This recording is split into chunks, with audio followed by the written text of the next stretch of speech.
Muy buenas y bienvenido a este vídeo donde vamos a hablar sobre uno de los principales consejos que se suele dar cuando hay que abordar una lesión y que no tiene ningún sentido y acaba siendo un despropósito. Vamos a ver cuál es ese consejo, cuáles son las alternativas que tenemos y cómo podemos trabajar todo esto, en concreto desde el abordaje en una práctica de yoga o si eres profe, pues en tus clases o con tus alumnos cuando tengan algún tipo de lesión, estén recuperando o estén en ello. Así que, bueno, creo que es un punto absolutamente fundamental y es prácticamente conceptual. Quiero decir, hay cosas que se suelen decir, se suelen dar por hecho y se suelen entender como lógicas y muchas veces son generalizaciones demasiado generalizadas, son demasiadas generalizaciones y otras veces ni siquiera generalizando tiene sentido. A lo que me refiero en este punto de hoy es lo que más se recomienda, lo que cuando te viene un practicante, por un lado se le ocurre a él mismo, una persona que venga con lesión o a ti mismo te puede ocurrir, se te ocurre lo primero de todo o es prácticamente lo que la mayoría de médicos de cabecera, primera atención médica a la que puedan recurrir, les suelen recomendar, sobre todo para lavarse un poco las manos, ¿no? Y para no dar demasiadas recomendaciones y que se le puedan quejar, que es lo que suele pasar. Así que el consejo de no moverse, de reposo, tiene muchos matices. El primer matiz es que no moverte es un concepto bastante problemático, porque no moverse es lo que hace la enorme mayoría de personas la enorme mayor parte del tiempo hoy en día y no es nada bueno, ¿ok? Y por otro lado, lo de no moverte dependerá muchísimo de la lesión, dependerá de en qué punto de la lesión estés, en qué fase, y las fases, pues depende de qué lesión sea, pues pueden cambiar en días, literalmente. No es una cuestión a tener en cuenta como vamos a hacer reposo durante 2 meses hasta que se me cure un esguince, ¿ok? Sino que realmente pues dependerá del caso y habrá que ir teniendo distintas cosas en cuenta. Más allá de las particularidades de cada lesión, de cada tipo de lesión, que obviamente pues, son muy diferentes unas de otras, no vamos a entrar en eso, obviamente, porque habría que hablar de todo y no podemos hablar de todo a la vez, sino que en lo que me quiero centrar es en el concepto en sí. Moverse es algo necesario. Moverse es algo que ayuda a la recuperación en todos los sentidos. A un nivel anímico también es importante y se suele tener muy poco en cuenta, pero también a un nivel puramente fisiológico y de recuperación, ¿vale? Así que moverse es importante. Si tienes un hueso roto y moverlo puede hacer que no se esté soldando bien, no se esté recuperando bien porque estés con una rotura de un hueso muy reciente, ok, podemos entenderlo, por supuesto. Nadie dice que no haya que atender y hacer caso y contextualizar en cada situación, ni que haya que mover literalmente la zona y hacer fuerza sobre la zona que está lesionada, que está rota. Pero el cuerpo es muy grande y a no ser que te hayas caído desde un 7.º piso y hayas sobrevivido por casualidad y tengas todos los huesos del cuerpo rotos y seas una escayola gigante, a no ser que sea este el caso, obviamente no creo que lo sea, ¿vale? En la mayoría de casos. El punto está en entender que si tú tienes una muñeca rota, como yo en su momento tuve, el resto del cuerpo se puede seguir moviendo y no va a ser malo. Si tienes que tener precaución para que no haya peso sobre esa muñeca, para que no hagas mucho esfuerzo con esa muñeca o ninguno en cierto momento cuando está justamente muy reciente esa fractura, lo que sea, digo fractura como puede ser cualquier tipo de lesión, ¿vale? Entonces tenemos que entender ese contexto, nos van a dar unas recomendaciones muy concretas, pero si la recomendación que te han dado o lo que se te ocurre a ti hacer es algo tan general como no voy a moverme, voy a parar, no vaya a ser que me haga daño, no vaya a ser que empeore, no pasa nada por estar 1 mes o 2 meses parado, la realidad es que sí que pasa, empeoras y perjudicas esa recuperación y además, bueno, pues probablemente la recuperación sea peor y sea más lenta, ¿ok? Y además el resto del cuerpo se atrofia, es algo bastante absurdo. Por tanto, el consejo de no te muevas es un consejo por lo general muy malo y por lo general falso, porque puedes moverte, solo que a lo mejor no vas a estar haciendo fuerza sobre una parte rota de tu cuerpo en concreto, pero el resto del cuerpo se puede mover.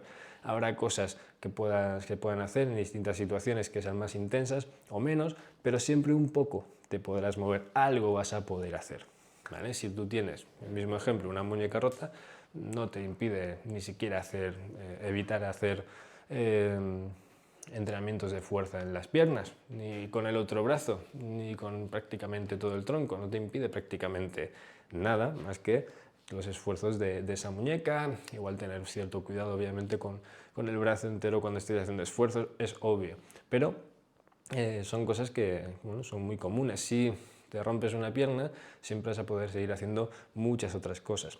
Depende de la situación, no es lo mismo romperte un fémur que romperte una muñeca. Si te rompes un fémur probablemente estés más limitado. Pues bueno, estás más limitado, pero no estás 100% limitado. El porcentaje de cosas que puedes hacer, hazlas, porque van a ayudar, porque el hecho de, y esto está muy estudiado y esto es una cosa que a poco que sepas cómo funciona el cuerpo, lo conoces y lo sabes, solamente el hecho de entrenar, de moverte, de hacer esfuerzos con el resto del cuerpo que está sano, ayuda a que también el cuerpo recupere antes y mejore y no pierda incluso tanta capacidad física, no se atrofie tanto en la parte que está lesionada. Esto ocurre así, es pura fisiología, es cómo funciona el cuerpo, no es un invento, simplemente es algo que se puede observar, se ha observado, está estudiado, sabemos que es así y la experiencia también nos da esa información, esos datos. Cualquiera que haya estado lesionado, si no ha parado de moverse, habrá visto que la lesión desaparece rápido. Yo lo he vivido en muchas ocasiones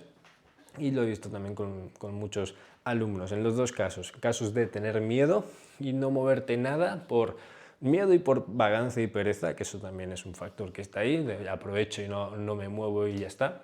Eso es un punto, pero bueno, el tema del miedo es el principal. Y personas que no han parado de moverse. La recuperación más lenta entre las personas que han estado haciendo, no han estado haciendo nada, no se han estado moviendo, y las personas que sí se han estado moviendo y han tenido una recuperación mucho más rápida, hacen una diferencia muy grande, meses de diferencia. Meses de diferencia, y no solamente en lo fisiológico, en el progreso en general, en lo que te atrofias y lo que no pierdes, en seguir progresando cuando te estás moviendo a pesar de estar lesionado, en no atrofiarte en ese sentido y tener que recuperar. O sea, al final hay una distancia muy grande que es bastante absurdo provocar si se puede evitar, ¿vale? Y se evita tan fácilmente como fijándote en qué sí se puede hacer y centrarte en hacer todo eso que sí se puede hacer, que sea lo más parecido a lo normal posible. ¿Por qué? Pues porque si no acabamos no solamente con una recuperación más lenta, no solamente con algo, con una atrofia que tengamos que recuperar después, ese progreso que hayamos perdido, sino porque hay una tendencia a una fragilización. Ya seas tú, o sea tu alumno, si eres profe, fragilizar a alguien no solamente es decirle que no puede hacer cosas, que también, sino que el hecho de que alguien piense que por un motivo hay otras cosas que no están relacionadas que tampoco puede hacer y se limite más de lo que tiene que estar limitado, porque obviamente te rompes la muñeca, ¿vale? Y estás limitado en algunas cosas, pero no en todas. Si por estar limitado en algunas cosas te limitas voluntariamente en otras más, al final acabas fragilizándote más, acabas siendo menos capaz en tu día a día, acabas con un ánimo peor también y acabas con un concepto de que eres frágil, de que eres más, que estás más limitado, de que eres más fácil de romper en un futuro, de te va a dar miedo a hacer ciertas cosas. Todo esto es un punto absolutamente importante. La fragilización en el movimiento, el miedo al movimiento, la limitación voluntaria e innecesaria en ciertos aspectos en el movimiento es absolutamente pues, problemática. Acaba trayendo consecuencias que nadie quiere, que si lo conoces y entiendes que esto pues, puede ser un problema, realmente no lo harías, ¿vale? Así que bueno, este vídeo es más cortito de lo normal, pero mi idea es transmitir este concepto. Es que si te han recomendado que no te muevas porque tienes alguna lesión, y la recomendación ha sido reposo, no hagas cosas mientras, durante estas semanas, durante estos meses. Si eso ha sido algo tan genérico, ve a un especialista, ve a un fisioterapeuta, ve a alguien que pueda ver ese tipo de lesión con más detalle y que te diga exactamente lo que no hay que hacer bajo ningún concepto. Y así sabrás todo lo que sí puedes hacer. lo que no se debe hacer bajo ningún concepto va a empeorar la lesión o a ralentizar la recuperación, la rehabilitación, lo que necesites para poder volver a estar bien. Vale, hay cosas que no se deben hacer, pero suelen ser muy pocas en comparación a todas las que sí se pueden seguir haciendo. Así que simplemente ve a alguien que sí que te pueda hacer un diagnóstico, una recomendación, mejor dicho, perdón, más concreta de qué no se puede hacer bajo ningún concepto y de qué sí se puede seguir haciendo, y entonces a partir de ahí pues simplemente haz cosas. Tampoco necesitas que te digan todo lo que sí puedes hacer. Con saber lo que no puedes hacer, evítalo, y el resto hazlo. Tampoco es tan complicado, ¿vale? Y si eres profe y te has formado un poco y tienes un poco de idea de cómo funciona el cuerpo y tienes alumnos que te han dicho qué lesiones tienen y puedes trabajar con ellos, te va a permitir poder adaptar la práctica 1.000.000 de veces mejor y no simplemente aumentando ese miedo y esa fragilización de no, tú no hagas cosas porque estás roto, tú no hagas cosas que te vas a empeorar la lesión, tú no hagas... Y al final ese hecho de no saber adaptar y no tener este concepto claro, no saber que estás aumentando ese factor que no es menor, que hoy en día está muy extendido y que es muy problemático, esa fragilización de todo, al fin y al cabo, bueno, pues puede hacer que en vez de ayudar a tus alumnos, les eches una mano negativa, por decirlo así, ¿vale? Que no sea tan positiva la ayuda o que sea una desayuda, ¿vale? Así que no promulgues este tipo de comunicación, no promulgues este tipo de enfoques a la hora de rehabilitarse, porque simplemente es completamente opuesto a una buena rehabilitación. Una buena rehabilitación te va a pedir movimiento, te va a pedir ir haciendo todo lo que se pueda, te va a ir permitiendo ir haciendo, o sea, va a ir reduciéndose la limitación poco a poco y te va a ir permitiendo haciendo más cosas. Así que, oye, de eso va recuperarse. Si estás lesionado, esto es una cosa que vas a ir viendo y va a ir siendo natural. Y si estás trabajando con un alumno que pues puede hacer ciertas cosas, pero otras no, pues es algo que en lo que vas a tener que ir trabajando. Cuando ya pueda ir haciendo algunas cosas más, se lo dirán, obviamente, si tiene una atención médica al respecto, y te lo podrá comunicar y podrás ir adaptándote en ese sentido y no será tan complicado, no tendrás que inventarte cosas, no tendrás que, para cortar por lo sano y prevenir, prohibirle prácticamente todo. Ese tipo de cosas no funcionan y pueden ser muy contraproducentes. Así que espero que te sirva, espero que este vídeo a nivel de concepto te ayude a asimilarlo, creo que es algo importante, y nada, nos vemos en el siguiente.